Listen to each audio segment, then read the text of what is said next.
오늘 날주 본문인 창세기 23장에서는 역시 어제 제가 좀 말씀드린 대로 계속해서 창세기 전체의 주제라고 할 수 있는 그 씨, 후손이라고 말씀드렸죠. 씨와 이 땅에 대한 개념이 계속해서 등장하고 있는 것을 우리가 확인할 수 있습니다. 창세기 23장의 주된 내용은 사라가 죽었다는 것입니다. 아브라함의 아내 사라가 이삭을 낳고 또 이제 이렇게 죽음을 맞이했다라는 이야기를 이제 기록하고 있는데, 단순히 한 여인의 죽음, 한 어머니의 죽음만을 이야기하는 것이 아니라 그 여인의 죽음이, 또 그 어머니의 죽음이 어떤 또 결과를 가지고 오게 되었나라는 것을 우리가 확인할 수 있습니다. 그래서 앞부분 우리 읽지 않은 16절, 우리가 오늘 16절부터 읽었는데 그 전의 내용은 사라가 죽은 다음에 그 매장지를 구매하는 아브라함의 이러한 것을 볼 수 있습니다. 그러니까 원래 이제 이 아브라함에게는 공식적으로 자기에게 주어진 땅이 없었죠. 그러니까 4절이죠. 4절 눈으로 보십시오. 4절을 보면 자기 자신도 그렇게 아브라함도 스스로 이야기하고 있듯이 자기는 나그네다라고 하는 이야기를 하고 있어요. 그러니까 저기 멀리 갈대아 우르에서 떠나와서 지금 여기 가나안 땅에 머물고 있지만, 공식적으로 그 땅의 영주권이라고 지금 표현하지만 영주권이나 시민권을 가지고 살아갔던 것이 아니라 그냥 이제 체류하고 있는 거죠. 자신의 땅이라고 할 수 있는 부분이 없었고 그냥 거기에 머물고 있었던 유목민 같은 사람이었는데, 표현하기로는 이렇게 나그네라고 표현하고 있었습니다. 그런데 이제는 공식적으로 자신의 땅이 필요한 상황이 됐던 거죠. 바로 아내 사라의 죽음으로 인해서 이것이 필요하게 됐던 것입니다. 우리가 이 시점에서 우리가 좀 기억해야 돼야 될 부분이 바로 이 창세기라고 하는 책 자체입니다. 그럼 창세기는, 굳이 말하자면 창세기는 분류상, 그 범주상 어디에 들어갑니까? 크게 5권의 책을 합쳐서 창세기를 비롯해서 신명기까지 5권의 책을 가리켜서 뭐라고 부르죠? 모세오경이라고 부릅니다. 즉 모세가 출애굽한 이후에 이스라엘 백성들에게 자신들의 역사를 의도적으로 가르치기 위해서 이렇게 한 부분도 있다는 거죠. 물론 이스라엘만의 역사는 아니고 지금 우리 믿는 사람들에게, 모든 사람들에게 교훈이 되지만, 특별히 이것이 출애굽 이후에 이들이 어디로 가게 됩니까? 가나안 땅으로 들어가게 된다는 거죠. 가나안 땅 들어가기 앞서서 공식적으로 이들이 차지해야 할 가나안 땅이 남의 땅을 불법적으로 빼앗는 것이 아니라 원래 이 땅이 누구 거다라는 거예요? 우리 거다라고 하는 것을 지금 아브라함의 그 기록을 통해서 공식적인 일종의 문서 역할을 하는 거죠. 율법서가, 모세오경, 즉 창세기의 이 기록이 공식적인 문서 역할을 하는 겁니다. 그래서 이러한 부분을 기록해 주고 있다라는 거예요. 다시 한번 가나안 땅에 들어가서 우리가 다시 들어가는 거다, 우리가 가지도 않은 남의 땅 빼앗는 것이 아니라 식민지 이런 개념이 아니라 원래 우리 땅이었는데 우리가 합법적으로 돈을 주고 우리 조상인 아브라함이 구매했던 것을 단지 되찾는 것이다 라고 하는 의미에 있어서 이 토라 율법서가, 이 창세기 특별히 이 부분이 기록이 되었다라는 것을 우리가 알 수 있습니다. 그래서 우리가 읽은 23장 16절에서 18절까지 보면 그냥 단순히 말로 합의를 보는 내용이, 일종의 부동산 계약이죠. 이게 부동산 계약인데, 여러분 부동산 계약을 말로만 하면 되겠습니까? 이 중에 혹시 부동산 계약 말로만 하고 끝내시는 분 있으시면, 돈 주고 그냥 말로? 아니죠. 반드시 서류상, 문서상, 그것이 법적 효력을 나타내기 위해서는 서류와 문서로 그것을 남겨야 됩니다. 이때 당시는 종이도 없었고 여러 가지들이 없었겠지만, 아브라함 당시에는 그게 어떠한 형태로 남겨졌는지 모르겠지만 어쨌든 모든 사람들이 보고 있는 데서 하고 있는 것을 볼 수 있는 일종의 공증인을 두고 있는 거예요. 그래서 16절 우리 다시 한번 읽어보겠습니다. 23장 16절 다시 한번 읽어보겠습니다. 시작. 아브라함이 에브론의 말을 따라 에브론이 헷 족속이 듣는 데서 말한 대로, 여기까지. 여기서 듣는 대로 듣는 데서 말한 대로라고 얘기하고 있죠. 모든 사람들이 보고 있을 때, 그냥 단순히 한 개인과 개인 간의 그 매물 거래가 아닌 거예요. 아니고 모든 사람들이 다 보고 듣는 데서 이것을 또 정확히 그 금액도 얘기하고 있죠. 은 400세겔. 그리고 심지어 은 400세겔이 어느 기준으로 은 400세겔이냐? 지금도 뭐 나라마다 환율이 다르고 화폐 가치가 다른데, 여기서 말하는 것은 상인이 통용하던 대로의 화폐 가치였다라는 식으로 아주 구체적으로 이야기하고 있죠. 그렇게 주었다라고 이야기하고 있습니다. 또 18절 우리 다시 한번 읽어보겠습니다. 18절 시작.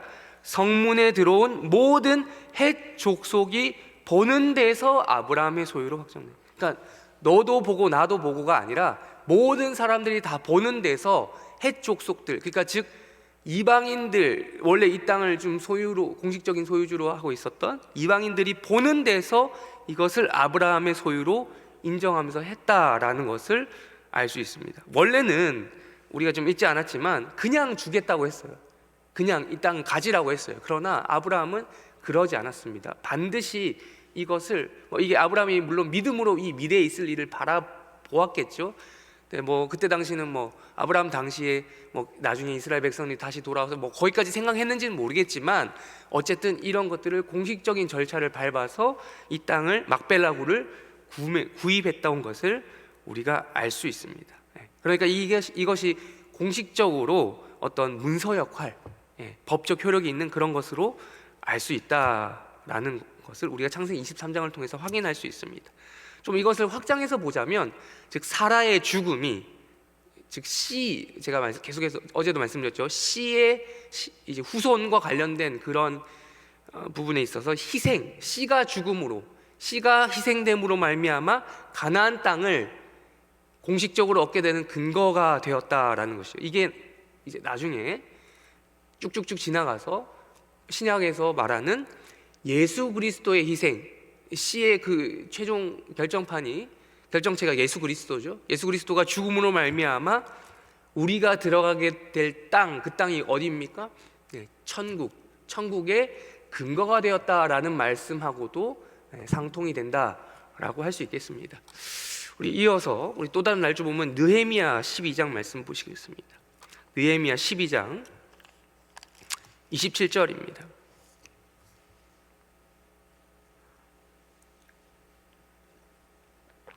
느헤미야 12장 27절 우리 다 같이 함께 읽겠습니다. 시작.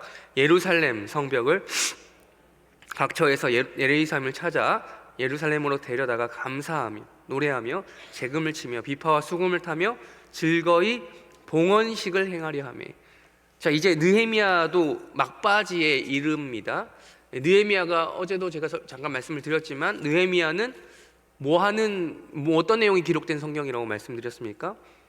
여기 답 나와 있죠. 답이 예루살렘 성벽을 다시 짓는, 무너져버린 바벨론에 의해서 예루살렘 성벽과 성전이 무너지는, 파괴가 되는 그런 일들이 있었는데, 다시 한번 포로로 끌려갔던 그들이 다시 한번 돌아와서 이 성벽을 다시 한번 재건하는 장면이 바로 느헤미야서의 기록이 되어 있다라고 말씀드렸어요. 이 예루살렘 성벽을 다시 지은 다음에 봉헌하는 장면입니다. 즉 봉헌식은 다 보라는 거예요. 그냥 성벽만 짓고 끝낼 수 있습니다. 그러나 우리가 봉헌을 하는 이유가 무엇입니까? 우리가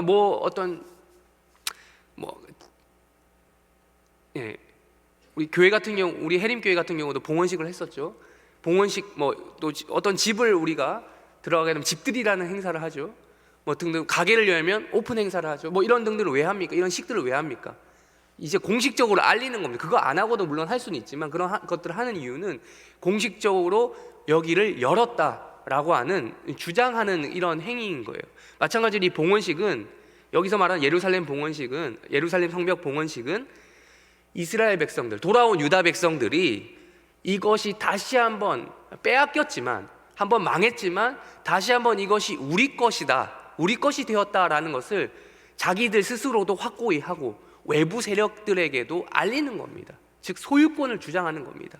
바꿔 말하면 앞에서 우리가 창세기에서 봤던 아브라함이 구매했던 그 막벨라굴, 그것이 무엇의 근거가 된다고 했죠? 가나안 땅 전체의 소유에 대한 소유권 주장이라고 말씀드렸죠. 법적 효력이 있는 거.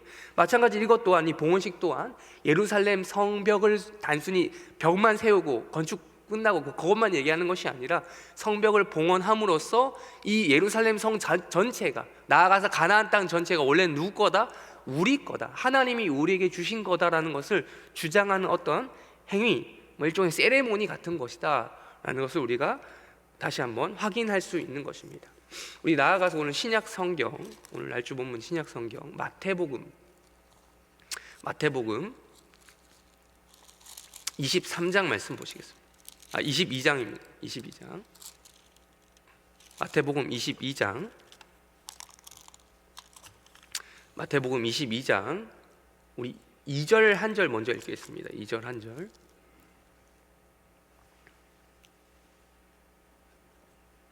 다 같이 읽겠습니다. 시작. 천국은 마치 자기 아들을 위하여 혼인 잔치를 베푼 어떤 임금과 같으니. 아멘. 네. 마태복음 22장도 이제 점차 이제 마태복음이 막바지로 넘어가고 있는데요. 계속해서 예수님께서 천국에 대한 비유를 이미 앞서부터 계속해서 이야기하고 계십니다. 천국. 천국은 어떤 곳이죠? 제가 아까 처음 창세기 말씀드리면서 사라의 죽음, 그 씨의 죽음이, 그 씨의 희생이 무엇을 얻는 근거가 되었다고 말씀드렸죠? 가나안 땅을 얻는 근거가 되었다고 말씀드렸죠. 그런 것처럼 지금 예수님께서 천국 비유를 계속 드시는 이유는 뭡니까? 점차 예수님께서, 그리고 어제 본문을 통해서 예수님께서 어디로 입성하셨습니까? 예루살렘으로 입성하셨죠. 예루살렘에 입성하신 목적이 무엇입니까? 왕위에 오르시려고 곧바로 칼 들고 모두 다 로마도 무찌르고 유대인들의 그 제사장들도 무찌르고 해서 그렇게 하려고가 아니라 십자가에 달려 돌아가시기 위해서 예루살렘 성에 입성을 하셨다라고 말씀드렸죠. 그런 것처럼 예수님께서는 지금 천국 비유를 하시는데 그 장소, 이 장소, 천국이라고 하는 그 땅이, 가나안 땅이 어떻게 주어진다고 말씀하고 싶으신 겁니까? 누군가의 희생으로 이루어진다는 거예요. 가장 먼저 누구예요? 그 중에 그 희생의 첫 번째 타겟이 바로 예수님 자신이라는 겁니다. 그리스도의 죽음으로 천국이라고 하는 땅을 얻을 수 있는 근거가 된 거예요. 그분을 믿는, 따르는 모든 백성들, 그분들의 제자를 비롯해서 그분을 따르는 모든 백성들에 대해서 이런 이야기를 하고 계신 거예요. 그러나 이 마태복음 22장에서 천국 비유를 드실 때까지만 해도 심지어 그분을 따른, 예수님을 따르는 제자들조차 이 말씀을 제대로 이해하지 못하고 있었습니다. 제가 어제도 잠깐 말씀드렸죠. 로마인들은 로마인대로 이 예루살렘, 이 가나안 땅이 자기들 것이라고 주장하고 있었고, 유대인들은 유대인들 나름대로 대제사장 중심으로 바리새인이나 사두개인이나 모든 자들이 각자 자신들이 그리는, 자신들이 이 땅을 우리 것이다라고 주장하는 천국, 나름대로 천국관이 있었다는 겁니다. 심지어 예수님의 제자들도 앞서 보면 내가 예수님이 이제 왕위에 오르시면 내가 오른편에 앉고 왼편에 앉고 심지어 부모님들까지 어머님들까지 찾아와서 청탁을 하는 이런 장면들이 나오지 않습니까? 그러나 예수님께서는 그 천국은 그게 아니다라고 계속해서 이 비유를 들어서, 그들이 생각하고 있는 천국관하고 예수님이 생각하신 천국관이 전혀 판이하게 달랐기 때문에 이런 이야기들을 하고 계시는 거예요. 그래서 천국 비유가 쭉 나오는 거예요. 아들을 위하여 보면 누구를 죽이고 이런 장면이 나오거든요. 여기서 죽음을 당한 아들 이런 개념이 다 누구를 이야기하는 겁니까? 예수님을 이야기하고 있는 것이거든요. 예수님께서 돌아가시게 될 그 사건에 대해서 예고하고 있는 장면이다. 그래서 우리가 계속해서 사뭇 이해하지 못할 장면들이 나오는 거예요. 22장 14절 눈으로 보십시오. 청함을 받은 사람은 많지만 택함을 입은 자는 적다라고 하는, 우리가 사뭇 이해할 수 없는 그런 개념들, 우리가 몇 장 앞에서 확인할 수 있는 먼저 된 자가 나중 된다, 이런 개념들, 이런 개념 자체는 그냥 평범한 사람들이 듣기에는 전혀 이해할 수 없는 이런 이야기들이에요. 그래서 예수님께서 일부러 이런 이야기를 하고 계시는 겁니다. 그래서 쭉 또 마태복음 22장도 눈을 쭉 보시다가 지나가시면, 그래서 바리새인들과 사두개인들과의 논쟁이 쭉 나오거든요. 그 다음에 바리새인들과 사두개인들이 왜 예수님께 일부러 이 시험을 겁니까? 이런 말들이 불편한 거예요. 자기들이 생각할 때는 매우 이러한 내용들이 불편한 겁니다. 우리가 생각하는 천국관하고 당신이 생각하는 천국관하고 다르다는 거죠. 그래서 예수님을 일부러 시험에 빠뜨리려고 이런 곤란한 질문들, 가이사에게 세금을 내는 것이 맞느냐, 15절부터 22절까지 그 말씀이 나오죠. 그리고 23절부터 33절까지 사두개인들이 와서 율법의 내용을 근거로 해서 부활이 있느냐 없느냐 이런 이야기들을 막 통해서 예수님께 시험을 거는 거예요. 그러다가 이제 또 우리가 또 한 구절 더 찾겠는데 22장 35절부터 40절까지 우리 한번 쭉 읽어보겠습니다. 35절부터 40절까지 읽겠습니다. 시작. 그 중에 한 율법사가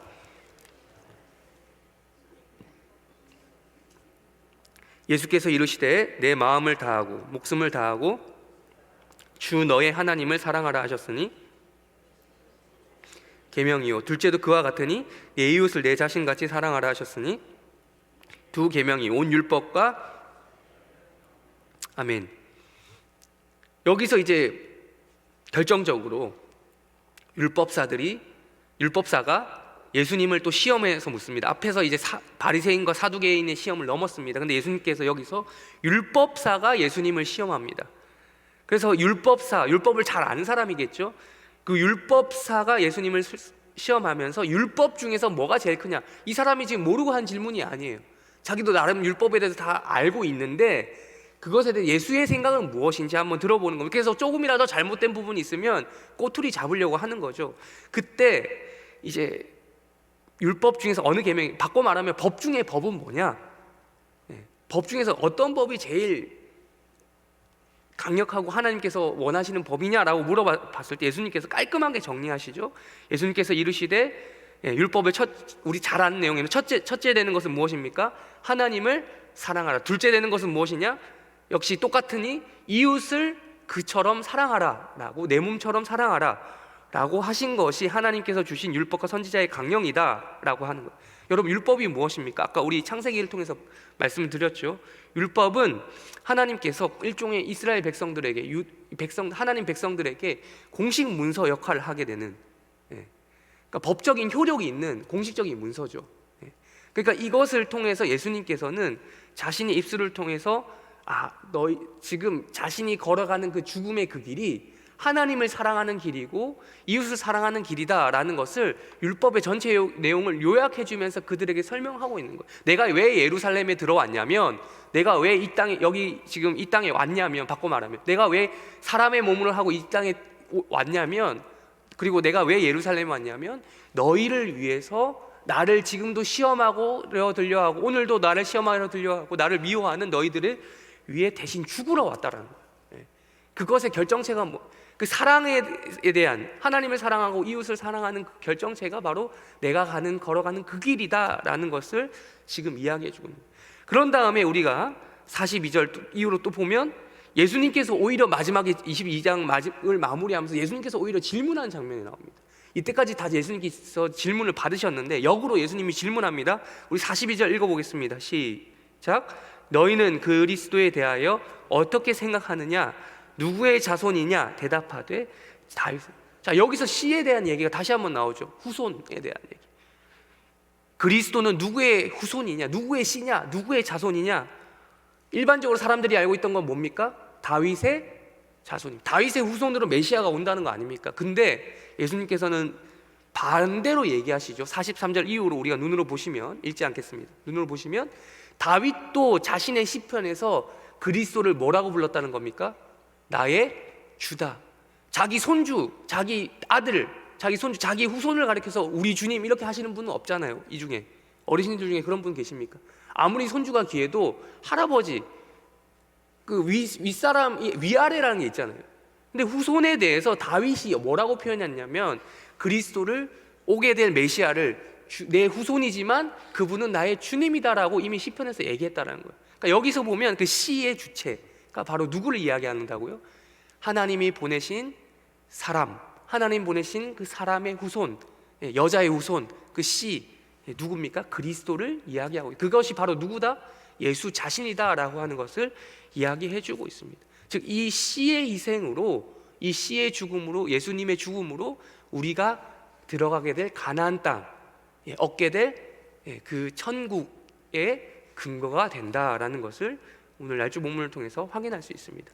우리가 사도행전 22장은 시간이 없으니까 찾지 않겠지만 바울 또한 예루살렘으로 다시 돌아오게 되는데, 예루살렘으로 다시 굳이 들어온 이유가 뭡니까? 예루살렘에 들어오면 뻔히 죽을 거 아는데도 유대인들에 의해 붙잡혀서 바울 또한 예수님처럼, 예수님께서 예루살렘에서 잡혀서 돌아가신 것처럼 바울 또한 순교할 위기 가운데 놓여진데도 불구하고 돌아온 이유가 뭡니까? 바로 이 예수에 대한 증언을 하기 위해서. 즉 증언이 무엇이죠? 공식적인 법적인 효력이 있는 겁니다. 증인이 법정에서 증언할 때 효력이 있지 않습니까? 그런 법적인 효력을 가지는 이 증언을 하기 위해서 되돌아온다라는 말씀을 사도행전 22장에서도 동일하게 하고 있습니다. 말씀을 마무리하면서 오늘 우리가 기도하고자 하는 것은 바로 이것입니다. 첫 번째, 오늘 하루도 우리가 세상 살아가게 됩니다. 세상 살아가게 되는데 헷족속이라 불리는, 창세기에서 말하는 그 헷족속, 세상 사람들과 이제 같이 얽히고 설키면서 살아가게 되시겠죠. 그들과 일종의 우리는 거래를 하는 것입니다. 막벨라굴을 우리는 사고 그들은 뭐 팔고, 사고 파는 행위를 하는 거죠. 즉 그렇게 거래하면서 살아갈 때 이 땅의 가치인, 이 땅에 돈을 주고 영원한 하나님의 나라, 즉 땅, 천국을 사시는 복된 하루가 되시길 주님의 이름으로 축원합니다. 그래서 막벨라굴을 우리가 사는데, 즉 이게 일종의 표현하자면 거룩한 거래죠. 근데 이것이 우리가 볼 때는 돈으로 이제 일종의 일당의 이제 물질, 돈이라고 하는 것들이 있는데 돈으로 그들의 영혼을 사야 된다는 거예요. 바꿔 말하면 그들이 볼 때는 이거 저 사람들 참 그리스도인들 바보 아니야 라고 할 수 있겠죠. 손해라고 할 수 있겠죠. 그러나 우리 입장에서는 그것이 손해입니까? 손해가 아닌 것입니다. 손해가 아니에요. 그들도 인정하는 방식으로 다가가야죠. 햇사람들도 인정하는 방식으로 돈을 주고 이것을 사야 된다는 거예요. 법적 효력을 내려면. 근데 우리만 이해하는 그런 화폐로 다가가면 안 되잖아요. 그들도 인정하는 화폐를 내야 된다. 즉 바꿔 말하면 돈으로 그들의 영혼을 사야 된다. 이러한 하루가 시작이 되어야 된다는 겁니다. 두 번째, 우리가 또한 무너진 예루살렘 성을 다시 한번 봉헌하는 심정으로 우리가 살아가야 된다. 근데 우리가 봉헌하는 심정이 어땠습니까? 우리 느헤미야 살짝 살펴봤지만 기쁜 마음으로 그것을 봉헌했던 것처럼 우리도 또한 오늘 하루를 봉헌하는 삶을 헌신하는, 드리는 거죠. 하나님 앞에 드리는 삶을 살아가실 때 이스라엘 백성들이, 돌아온 유다 백성들이 기쁜 마음으로 드리셨던 것처럼 그 성을 봉헌하면서 기쁜 마음으로 하루를 사시길 주님의 이름으로 축원합니다. 또 마지막으로 천국에 대해서 말씀드렸습니다. 천국은 어떤 곳이었습니까? 유대인들을 생각하는 천국, 빌라도가 생각했던 천국, 대제사장이 생각했던 천국, 헤롯이 생각했던 천국은 예수를 어떻게 해서든 찍고 더 나은 곳으로 가려고 했습니다. 더 좋은 곳으로 생각했습니다. 그러나 예수님은 그것이 아니라고 말씀을 했습니다. 천국은 어떤 곳입니까? 당장 우리가 오늘 하루를 살아가면서 율법이 성취되는 곳입니다. 율법의 요약이 무엇이었습니까? 첫 번째, 하나님을 사랑하고, 두 번째, 이웃을 사랑하는 것입니다. 어떻게 이웃을 사랑합니까? 어떻게 하나님 사랑합니까?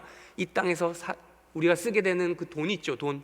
오늘도 여러분들이 돈을 쓰고 돈을 벌고 하게 되실 텐데, 여러분 불신자들도 이해하는 방식이 뭐라고 있습니까? 돈을 쓰는 거라고 있습니다.